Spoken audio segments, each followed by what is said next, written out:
wena moyo ingcwele sekukatulindile ngesandla mangiholwe mina mhambliyethane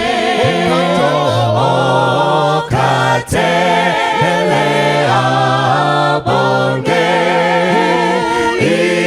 izilo tutuzayo nyenyeza hambiwoza ngokuqondisekaya mhlobo wetosizayo uyathanozamayo ungashiyilapha kakhulu siyesaba nxa izulu lituma kuwe okwetyama yeza hambiwoza ngokuqondisekaya Nkosi yethu enkulu siqondise phezulu ngokukhuleka kwethu noma amabizethu akhona ezulwini izwi liyaphendula hambiwozala ngokuqondisekaya Nkosi yethu enkulu siqondise phezulu ngokukhuleka kwethu noma amabizethu akhona ezulwini izwi liyaphendula hambiwozala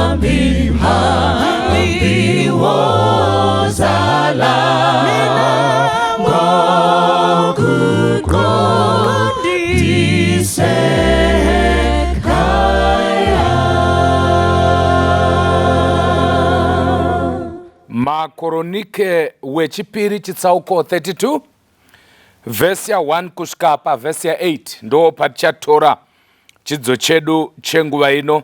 Tisati taverenga ndima iyi ndinokukokai kuti tiwane mukana ukunamata pamwe chete. Ngatinamatei Ishe, tinomutendai zvikuru. Mukana wamatipa uyu auwanike, matipa mukana wekuti titarise soko renyu. Tinokumbira kuti munhu umwe neumwe auya pano pachirongwa chino neachateerera achifamba mumugwagwa, tinokumbira kuti mutiropafadze pamwe chete. We pray for the illumination of the Holy Spirit himself mukunzwisisa the inspired word of God. Muzita raJesu tanamata. Amen. Sure kwezvunhu izvi nokutendeka uku Sennacherib mambo weAsiria akasvika akapinda kwaJudha akadzika matende, kuzorwa namaguta, akakombwa namasvingo, achifunga kuzvikundira ivo. Vhesi 2. Zvino Hezekia akati achiona kuti Shenakereb asvika uye kuti akanga achivavarira kurwa neJerusarema, akarangana namachinda ake navarume vake vane simba kuti vadzivire mvura yamatsime akanga ari kunze kweguta. Ivo vakamubatsira. Naizvozvo vanhu vazhinji vakaungana vakadzivira matsime ose norukova rwakanga ruchiyerera napakati penyika iyo, vachiti, madzimambo eAsiria achisvikireko akawana mvura zhinji. Iye akatsunga moyo. Vhesi 5. Iye akatsunga moyo, akavaka rusvingo rwose rwanga rwakakoromoka, akaruvaka kusvikira pashongwe, norumwe rusvingo rokunzewo akasimbisa miro paguta raDhavhidha, akapfura nhumbi dzokurwa nadzo nenhoo zhinji, akagadzawo vakuru vehondo pamusoro pavanhu, akavaunganidza kwaari padare pasuo reguta, akataura neunyoro. Vhesi 6. Akataura neunyoro navo achiti, ivai nesimba, mutsunge moyo, regai kutya kana kuvhunduka pamberi pamambo weAsiria, kana pamberi pavazhinji vose vaanavo, nokuti anesu mukuru kune vaanavo iye. Vhesi 8. Iye uno ruoko rwenyama, asi anesu ndiJehovha Mwari wedu, kuzotibatsira nekurwa navavengi vedu, vanhu vakavimba namashoko aHezekia mambo waJudha. Mwari awedzere chikomborero pakuverengwa kweshoko rake. Musoro weshoko unoti, ari kwatiri mukuru. Mukacherechedza chitsauko 32 chamakoronike wechipiri chinotangurura nenyaya yekuti sure kwaizvozvo, sure kwezvinhu izvi, zvinoreva kuti nyaya iri pa32 haisi kutangira pa32, iri kuuya musure mezvinhu zvakati wande. Zvii zvakanga zvaitika mumatsamba apfuura, muzvitsauko zvakapfuura. Ukacherechedza chitsauko cha29, apo mambo Hezekia achipinda pachigaro, shoko raMwari rinotidzidzisa kuti paakangopinda akataridza kuti akanga ari mambo ane mwoyo wakanaka, akaita mareforms akawanda kwazvo, anosanganisira kuputsa masvingo, nzvimbo dzakakwirira dzainamatwa zvifananidzo, akagadza maprista panzvimbo. The Bible says akatanga kugadzira temberi iyo yakanga yakoromotswa nekuda kwamadzitateguru ake anga amutangira.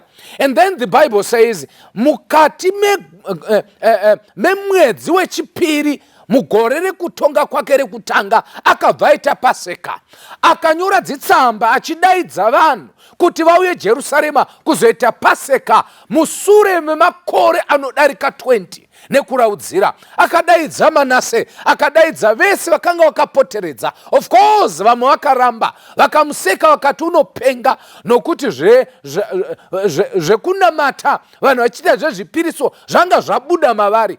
Kune umambo akanga achitonga ainzi Hoshea, akanga achitonga ari kwaIsraeri. Saka tiri kuona kuti aita zvese izvozvo. Mazuva angu ari kuinda pazuva raakaita Paseka. Teresa pane nyaya, pazuva raakaita Paseka, sekuverenga kwataita, haana kuita pamazuva chaiwo aitwa Paseka. Mazuva aitika Paseka ndeapiko? Paseka yakanga ichiitiwa pamwedzi wekutanga wegore rechiJudha, uye ichizoitwa padhei rechi14.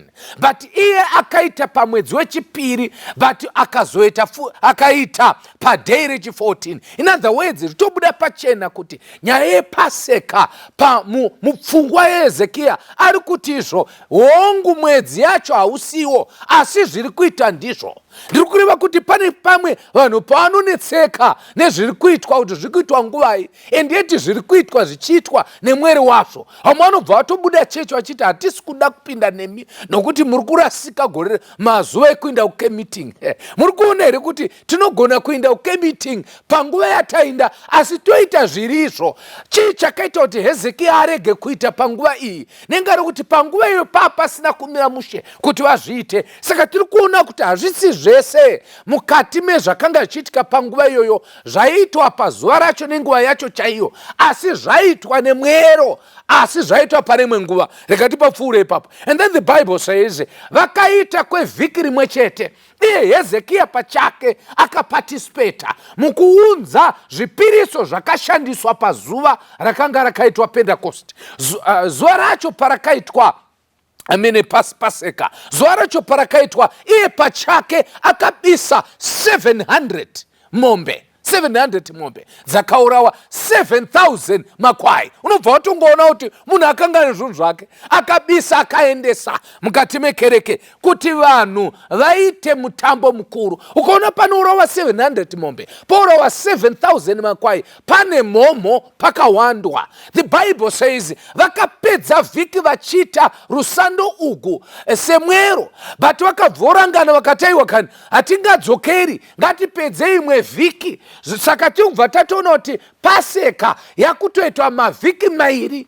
Zvoreva kuti zvazviri pachena kuti dai Mwari vanga vane shungu dzekuti Paseka ingoitwa pazuva chairo chairo rayo, uye yoitiwa nemazuva ayo chaiwo chaiwo, vangadai vakafa. But nekuda kwekuti zvese zvainongedza pamuchinjikwa, zvainongedza kuti Jesu achauya, iye gwayana, he is the Passover lamb, aizourawa. Zvaitsotsvaka kuti paitwa mavhiki mangani vanhu vachirangarira pamusoro pekuuya kwaJesu. Saka hatigoni kunetsana namazuva, hatigoni kunetsana nemitambo, hatimboite zvekuparidza vanhu vaMwari. Imbosiyanei nemitambo iyo, timboite zvekutaura ivhangeri yeushe kuti vanhu vazive kuti Jesu ari kudzoka kuzotora vakaita kuda kwake, kuchengeta mitemo yake gumi. Now the Bible says musure maizvozvo zvose ndipo apo here vanhu vaMwari, Teresa, musure mezvinhu zvese zvakaitwa naHezekia, ndipo here Senakerebhu ouya, mambo waAsiria, kuuya kuJerusarema kuti azopamba nekuparadza mhuri yaJudha, Hezekia achitungamira. Ndopanoda kuti muise maziso ipapapa kuti mamuchiziva here kuti panguva yano kuchitarisira kuti maybe woye zvinezvi tomboti wofemeiwo.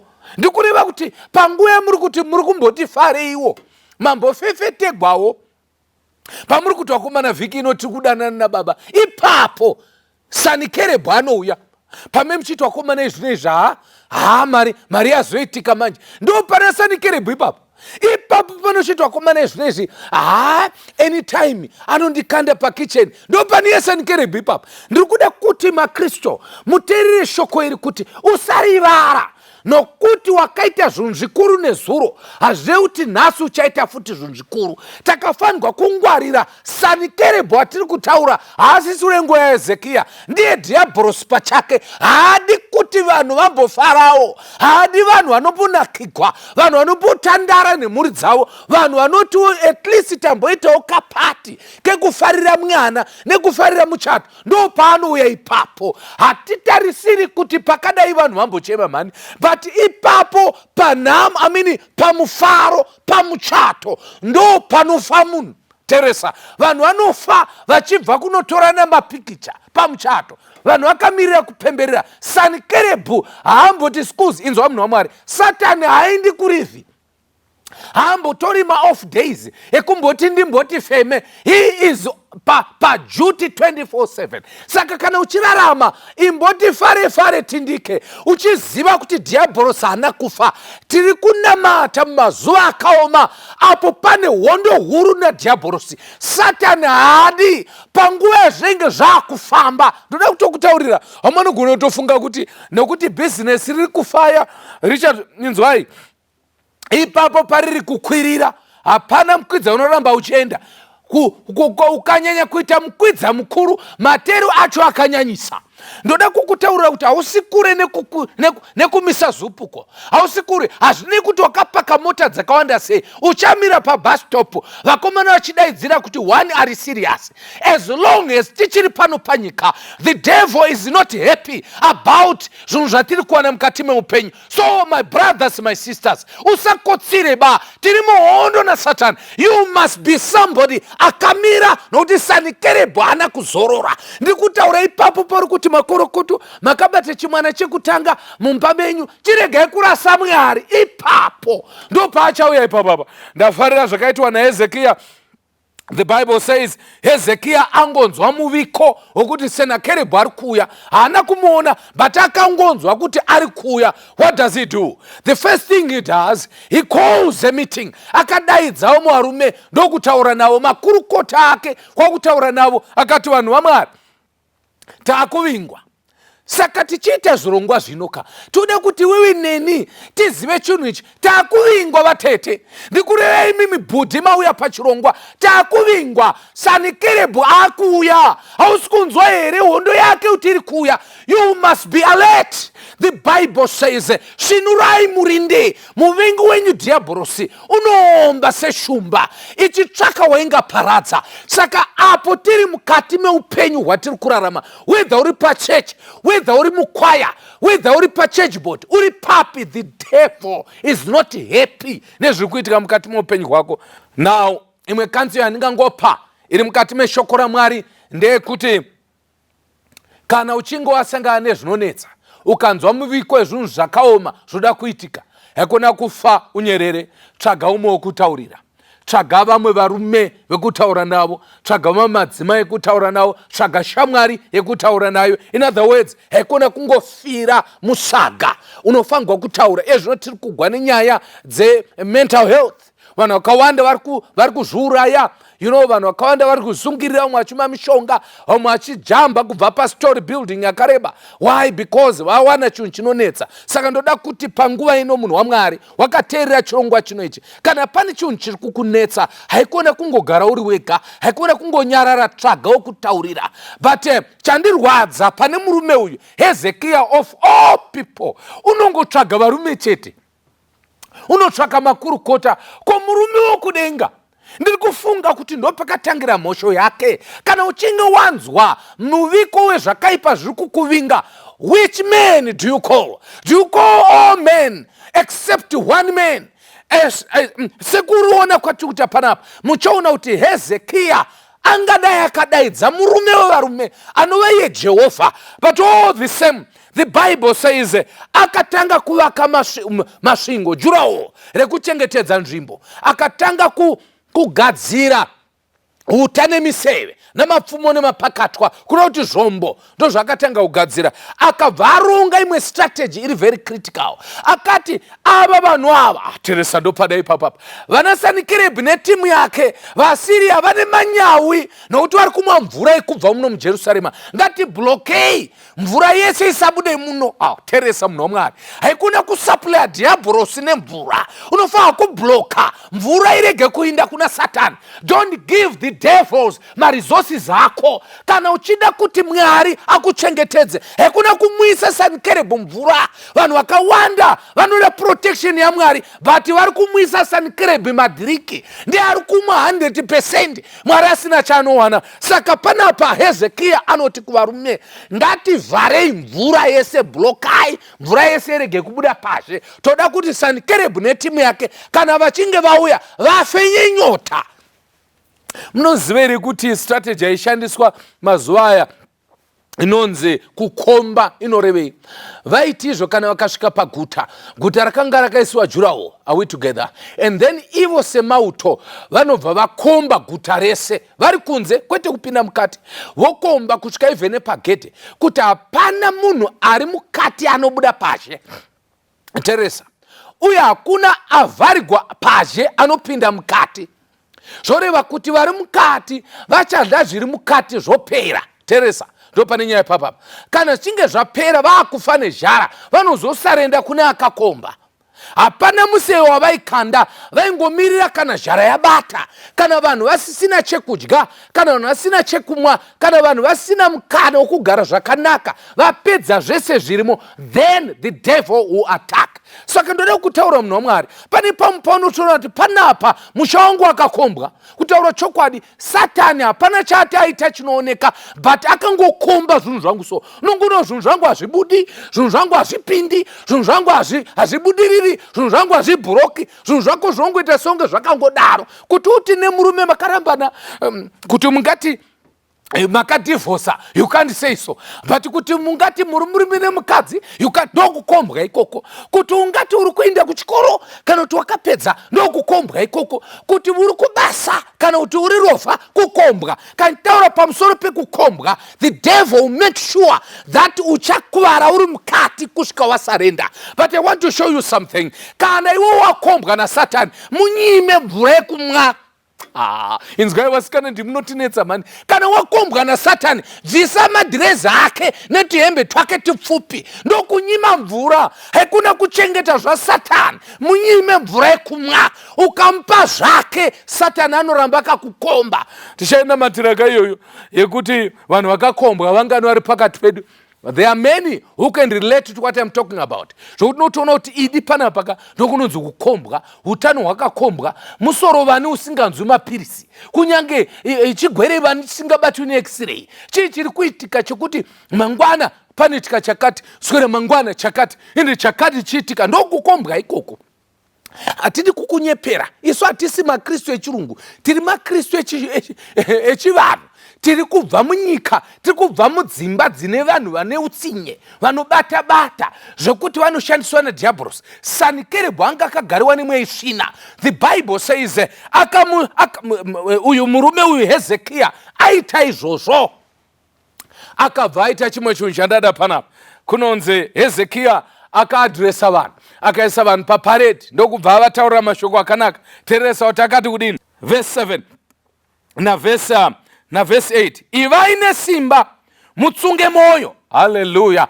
Ivai nesimba, mutsunge moyo. Rega ndotaura newe vatete nsandenda kure. Inzwa munhu waMwari, iva nesimba, utsunge moyo.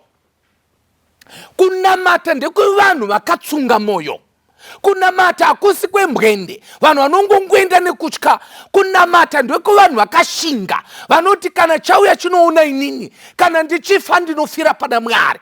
Tsunga moyo, haikune kuvhundusirwa. The Bible says, musavhunduke, regai kutya. Ndafarira varara abata, rakanzi regai. Kunzi regai zvakasiyana kuti musatye. Kunzi regai zvinoda kuti have peace of mind. Visai, it's a command. Stop fearing.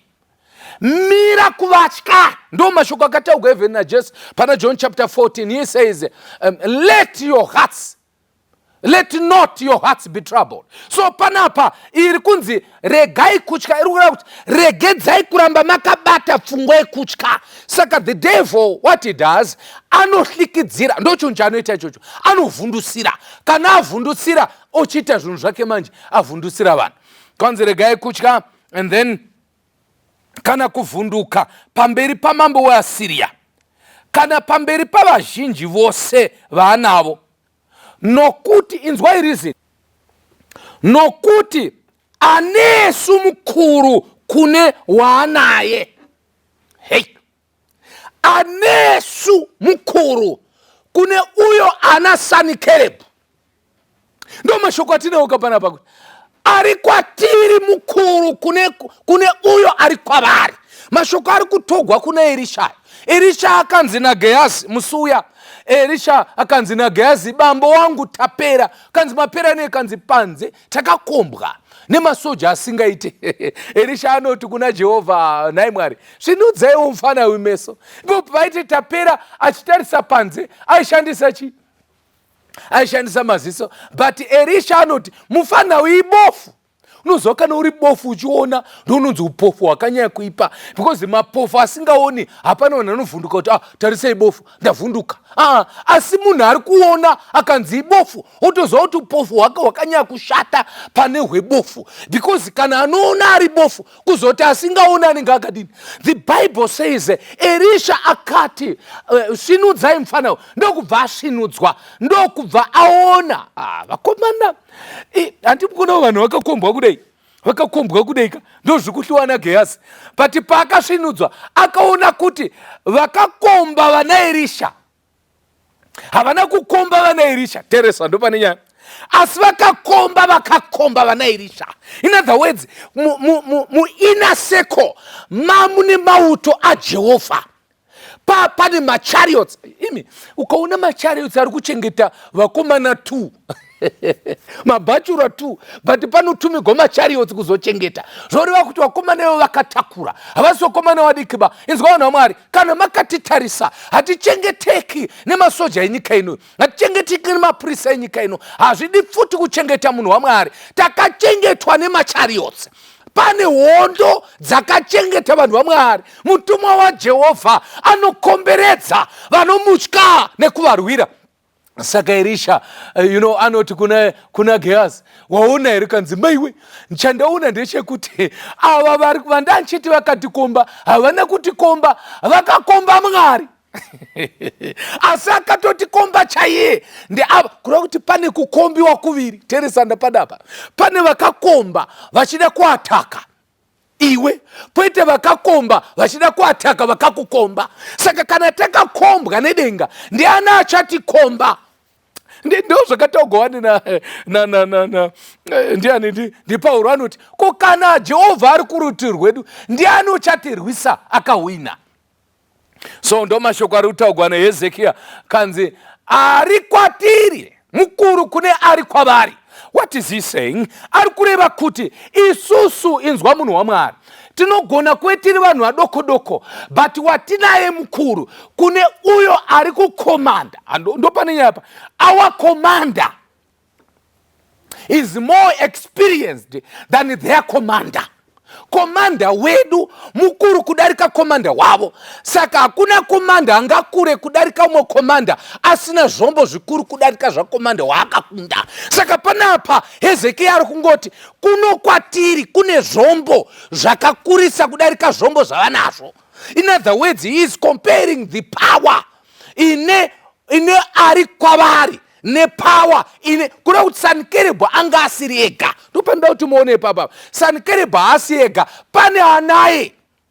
Nesuwo futi hatisi tega, tiri kufamba tine vakuru. Kana makantarisa ndiri mupfupi semi kudai, ndakaita sezvandakaita kudai, ndinofamba nevadhara, handifambi ndega, ndinofamba nevanhu vakuru. Ndarangarira gore takamboenda kuSouth Africa kumusangano watanga tinawo, ndakamboitaura nyaya panapa. Kana musina kuiwana makajoina manje munapota muchijoina zvinhu nguva iripo. Chirongwa chino chave nenguva. Unozwa kuti takapinzwa mune imwe hotera inomatanzi tidyire, veduwe zvinhu zvakanga zvirimo inonzi saruraude. Unongotora ndiro apa, unozwa kupakurirwa, ukanzi uri kupakurirwa wozwa kuti hapana chiri kudliwa, vanopakura unongoti zvipakurire. Unozwa takabva unotora ndiro uchitenderera uchitora chikafu. Tapedza kutora kanzi hamudliri muno mamatorera, ndoda kuti mupinde mukati umo. Pandakatarisa ndikaona kuti inga kachibhawa katiri kupinzwa. Hazvinei kuti kari muhotera, ibhawa. Musambotauri zvinhu zviri ibhawa. Ndokubva kwanzi pindai muno, ndokubva ndamira pamukova. Vandandinawo vamwe vafundisi kanzi kuenda kwati pindei, ndikati mandipindi, kanzi indawo. Ndikati vandinofamba navo havapindi muno. It was a joke, but I meant it. Kuti hatifambi tega, pane pamwe pekuti kana wakuda kupinziwa neshamwari dzako iti mamndipindi, because pane vandiri kufamba navo. Vanofanwa kucheuka kuti vari kupi, ubva kuti ndiri kufamba nevakuru, vandiri kufamba. Unoziva kuti vaunofamba navo ndovanoita kuti urambe zvimwe zvinhu kana kuzvibvuma. Unoziva kuti inini kana ndikapromotwa manzo ere kuti ndati kuti ndikapromotwa kuti ndakufamba napresident, vari kufamba navo vaya vonzi ngavambobva, ndofamba naye, kwete kuti ndakugara naye, kungofamba zvangu naye ndichifamba murodhi. Zvimwe zvinhu zvandinotenga kana ndichifamba ndega handizvitengi kana ndakufamba napresident. Nyangu ndichizvida handigoni kumisa motakedi panogochwa chibage. Haleluya. Vhangeri rakuzipa. Ukaona uchimira panogochwa chibage, tarisa uri kufamba naye. Kana uchifamba nevakuru venyika, haumiri panogochwa chibage uchiti mirai ndimbotenga chibagwe. Kana uchida chibagwe chinouya kumba. Teresa munhu waMwari, Hezekia ari kuti isusu hatisi kufamba tega, tina changamire, hatina Mwari bedzi, but tina Jehovha Mwari ndiye ari kurutivi rwedu. In other words, tina wamasimba ose, tina unkulunkulu, tina Mwari anochengeta zvidzidzo zvake, tina Mwari akasika denga nenyika, tina Mwari anozviraramira, tina Mwari anoraramisa, tina Mwari akanga aripo kuvapo kusati kwavapo, tina Mwari achazovapo kana kupera kwapera. Jehovha anoramba aripo, saka hatitye. Saka in other words, ukaona uchitya, cheka vauri kufamba navo. Uri kufamba nani mazuva ano vasikana? Kana uchifamba navo itla, but kana uchifamba netype iyi, chekutya hapana. And then the Bible says, unonzi ataura navo, Sanikerebhu akataurawo, haana kunyarara, akabva atuma nhume mbiri kunotaura nekuvhundusira vana vaIsraeri. Vamwe vakanga vari pasvingo vakarinda, ndokubva vatidedze vakanzi muri kuitei ipapo? Manyepegwa naHezekia kunzi kwanzi anokudzivirirai pahistory yese. Indai munogugula kuti Sanikerebhu pahondo dzese dzaakaita ndezvipi zvimwari zvakamukunda. Ai, ndinoti amen kuna Sanikerebhu. At least haana zvimwari zvakambomukunda. Vanhu hahwisi nyaya yekunamata iyi, ndichasvika pairi papa, yekuti zvimwari kukundwa kwako kuti kunorevei pane wauri kunamata. Ndichapasvika ipapa. Sanikerebhu atuma vakomana ava, iye akanga asara kuLakishi kwavakanga vachirova imwe hondo ikoko, ndokubva kwanzi nevakomana ava. Even Mwari wenyu imimi naHezekia haagoni kukurira Sanikerebhu. Mambunzwa iri pataugwa kuti Sanikerebhu anani?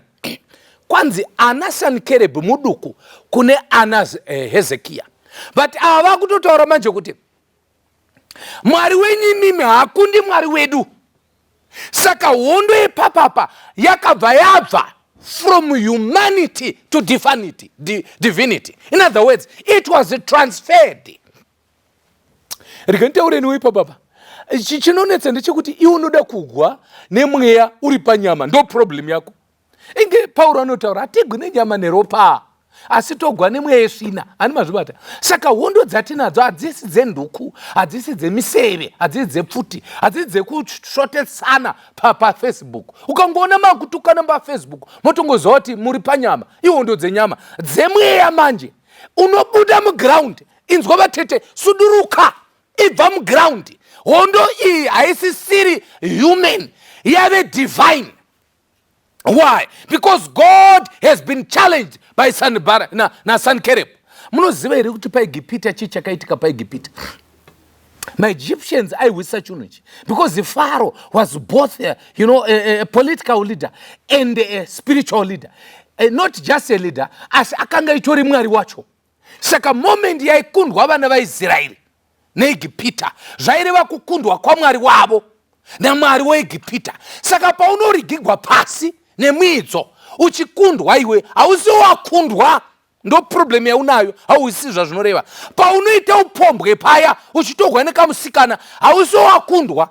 Inzwa, it's unfortunate kuti even kuchurchboard kunosenchiwa iwewe. Aningaifanirwa kusenchiwa chaizvo, hausi iwe, anofanirwa kusenchiwa ndiMwari, because paunokundwa ndiMwari akundwa. Saka in other words, uri kutaura kuti Mwari haana power. Panapa pakangodena iyoyo yekuti kwanzi Mwari wenyu haakundi Sanibharati, ndo pakadena mago. Vakuru vanobva vati kana wadena mago otokwinya, kureva kuti mangwiro otokwinya. Zvoreva kuti mukati meupenyu gumira kuzvinhu zvako izvozvo. Usabate zvinhu zvaMwari. Kana waronga nyaya dzekueduka, siyana nezvinhu zvaMwari. Ukabata zvinhu zvaMwari, wabata panopisa. Pakataura shoko iroro. The Bible says Hezekia akatorana nemuprofita Isaiah. What a combination. What a combination. Oh, how I love Jesus. And I pray one of these days, could a combination like this, iwanike. kuti vidco chairman anobatana naelder kunonamatira mvura mugomo, kuti prime minister anobatana nemudhikoni kunonamatira nharaunda yake, kuti constituency yake ite zvakanaka, kuti president vanobatana napastor vachinonamatira nyika. I'm just hoping that will happen one of these days, kuti zvimboitika vanhu vamwari. Hatigoni kuipedza hondo iyi, hatigoni kuipedza hondo yecovid, hatigoni kuipedza hondo yeeconomy kana pakasabatanwa vanhu vaviri, two powerful people in the land, the president himself and the pastor praying together, vachinamatira kuti Jehovha apindire. Inzwai vanhu vamwari, mukanoverenga zvakanaka kuna madzimambo chapter 18 inotaura kuti Hezekia akaenda akanobhedhenura tsamba. Munocheka kana siri chapter 18 munongotsvagawo, unoziva akaenda kunobhedhenura tsamba yaSankereb muchechi, akati Mwari ndimanyoregwa, handisi ndanyoregwa tsamba, verengai muwe iwai zviri kutaurwa nemurume uyo. Ndoda kuti nditi kuna vatete panguva ino, maigoro inzwai, ndanzwa kuti maona mavidhiyo mufoni yadhedhi, mabata mameseji iwayo hasi enyu, munodwa kuda kutora zvinhu zvisiri zvenyu. Indai nazvo kumuridzi wazvo, indai nemameseji iwayo nemavidhiyo kuna Jehovha. Ndiye anyoregwa, ndiye apiwa mameseji iwayo. Go take that phone to the temple of God, muridze mavidhiyo iwayo kuna Mwari, ndiye ataridzwa. Inzwai, ima musikutorerwa murume, mune murume irimu, makazenge mune murume, makabereka murume imimi, makambobereka murume uyu ndewa Jehovha. Murume wangu akatogwa, une murume iwe, murume ndewa Jehovha. Kana aita zvaita, ziva kukumuendesa, muendese kuna Jehovha. Kana wamuendesa kuna Jehovha, hondo ino transfer. Come on, chechi ya Mwari, mbuti yemeni manimi, ugara shi, okay, paningi. It's all right. Ndozo wati maita muri koko. Hondo ino transfer from humanity to divinity. Ukone ya transfer humanity nonovata. Chicha ketika ipa baba. Kunonzi Mwari wakatumira ngirosi. Kwete zhinji one angel. How many did that angel kill? 185,000 people. Vakaurawa vaSanbalati. Sanbalati akazoti kwedzva akudzokera kumba asina kana mauto. Ari wani kudzokera kumba ndokubva anoti pindikiti kupinda muchechi kunopopotera zvimwari zvake kuti mamuri piti chiurawa ari imomo maakavingwa nevana vake vakabereka vakamurayira imomo. Reka ndikutaura munhu waMwari, ukabata zvitsvene zvaJehovha hausviki kumba. Ukabata zvitsvene zvaJehovha hapana chinosara chiri chekwenyu. Jehovha akabatsira Hezekia, hapana kana museve wakakandwa nevana vaIsraeri, hakuna kana museve wakakandwa naSanbalati na Sankereb. Why? Because angaipindira ndi Jehovha. Ndoda kuti tinamate tipedze zvedu chirongwa chinechi. Chirongwa chekuti mugozonzwa zvimwe zvirongwa, mharidzo dzimwe dzine simba. Iyi ndekungokumutsai kuti mugozonzwa mharidzo dzine simba dzachaitigwa panapa. Wakakombwa here iwe? Wanyoregwa tsamba iri? Ndoda kuti pinduraka. Wakanyoregwa here tsamba naDiabolos? What is the devil saying? I hope the devil is attacking you uri munhu waMwari. Asi kana uchinyoregwa tsamba node kwekuipa kwako, iyo Mwari hapo. But kana uchinyoregwa tsamba kuti waita zvakaipa, iwe uchiita zvakanaka, uchimira naMwari, tsamba iyo haisi yako. Usatore zvinhu zvisiri zvako, endesa tsamba kumuridzi wayo. Muridzi wetsamba ndi Jehovha. Saka ndoda nditi buda mudariro. Let God take control of your life. Ndoda unamatira kuti ndakakombwa pastor. Ndakakombwa utaura kwandiri kuita panapa. Ndakatokombwa zvinhu asi kufamba zvakanaka. Ndikacheuka ndinoona kuti uyu mweya usina chaiwo. Even vana muitiro waunoita, even mavatiro ndongovata nchingovhumuka, hapana chinhu handivati zvakanaka pastor. Noziva kuti kudi amakafungiza kuti kana wakabuda muno muZimbabwe vakaenda kunze kwenyika ikoko kuti zvichainofamba, kana wakakombwa naSatani unokombwa uri kunze. Ndakukutaurira, kana murume wako akabva muno achiita magirlfriend nemabhondi, usafunga kuti achamira nemapounds. hazvinei kuti girlfriend ratevera reikoko rimwe anogona kutoritora kuno achinda naro ikoko. Kana akakombwa, kukomba kwa Satani kwacho kwakaipa kuti kunoyambuka newe kunenge kunewe nemundege chaimo, zvokuti even pangava panenge pabhodha uchida kupinda mundege vanokutaurira kuti chiso chako chakasiyana chiri papassport, wadhindigwa nyika dzimwe dzese, but unenge wakuda kudzosegwa paairport. Even kubasa chaiko unokuita maerrors mamwe anongoda kudzingisa munhu basa netumwe tunhu tunonge uri very silly. Ndokukombwa ikoko, handiri kukunyepera, tauya panapa kutaura chokwadi vanhu vaMwari. Vazhinji vedu chaivo tatakakotsira, ende no wonder wewe munhu wakaenda kunze kwenyika vachatombodi nekunamata kwese. Maiwe wakusiya Mwari noti wayambuka nyanza. Ndiani asiri kumhiri kwomakungwa? Ndiudze kuti asiri mhiri kwomakungwa chi? Ndiani? Isu hatisi mhiri kwomakungwa izvozvo. Imi zvamuri ikoko kuLondon, kana muchiuya kuno hamuyambuki gungwa. Tinotoriwo mhiri kwomakungwa kuno, hapana choshamisa. The devil haanei kuti wayambuka, anokukomba uri koko. Saka chirongwa chino chikuvhunza kuti aripo here pakati pedu anoti kutaura chokwadi ndakakombwa pasta, unless uchida kukangamwa wapinda marelationship mangani achingopera zvisina tsarukano. Iyi yave yako imbosiyana nekuti takawanda sei pano maviews handinei nawo. Nhasi I would have preferred one view yako neni tiri tu tichitaura tiri vairi. Ndatini vakomana vangani vawadanana navo vachingoinda zvisina kana netsarukano. Vamwe vacho unotorigwa neshamwari yaunointroducer, vamwe vacho vanoramba vatopa date rekuroora. Ndokukombwa ikoko, ngoti chete unongotora zvinhu zvese kuti zvinowanikwa. Ina handina problem ini, and that problem handiti stress, because ndongoziva kuti ndine muvengi one. Nyange ndikagumugwa panze kana mota ikaponja ndiSatani, handina problem nazvo ini, handine nazvo. Iwe unogona kuti hey, scientific kuita sei? Mwari wakandisika nemufananidzo wake, chakazoita kuti tivhiringike ndiani?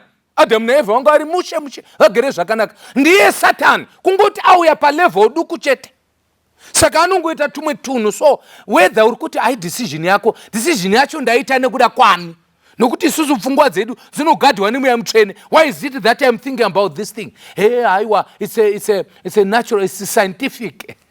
Chirungu icho kwandiri ndiye Satani. Unopinda even musainzi anopinda, even muphysiology anopinda, hapana pasingakwani. That is the devil himself. Saka I'm saying patiri kunamata panapa, cheka kuti hauna kukombwa here. Number 2, don't supply water to the devil. Ganura nzira dzese dzanga dzichifidha Satani ngadziganugwe nezita raJesu. Mari dzese ngadzipinde mukati mebasa raMwari. Usafidhe Satani. Ukamufidha iwe uchakuwara, iye achisimba. Unosimbisa dhiabhorosi. Satani ezvinezvi ane mhasuru noda kuti uri kumufidha iwe, muzinda waMwari uchiparara. You must not feed the devil. Pakupedzisira umwe neumwe anofanira kudaidza Jehovha apinde mutemberi. Ndakunamata yezvino, even musoro merusando tinogona kuramba tichinamata, tingarambe tichiparidza nguva yapera. Toda kunamatira nyaya yako yekuti uzive chinhu ichi, ari kwatiri mukuru kuna uyo ari kwavari.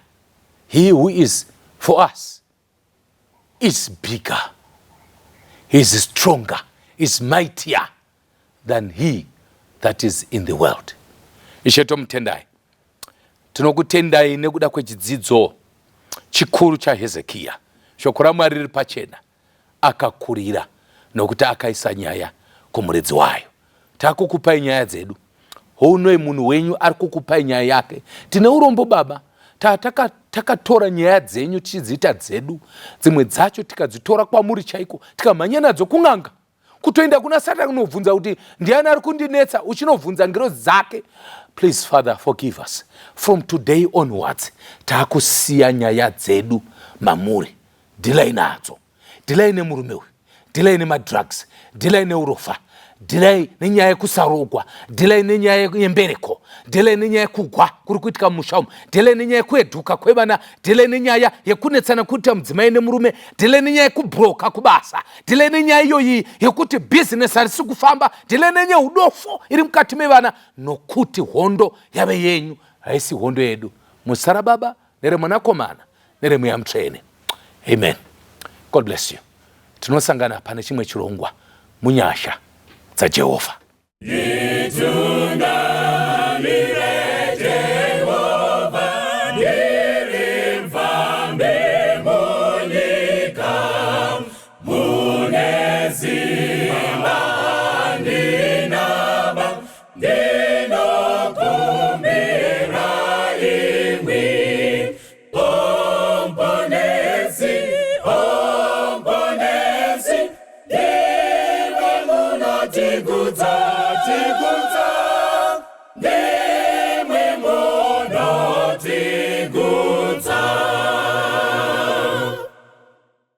Panguva ino vana vaMwari wekunamata toda kutora mukana uno tsvaka nyasha dzaMwari.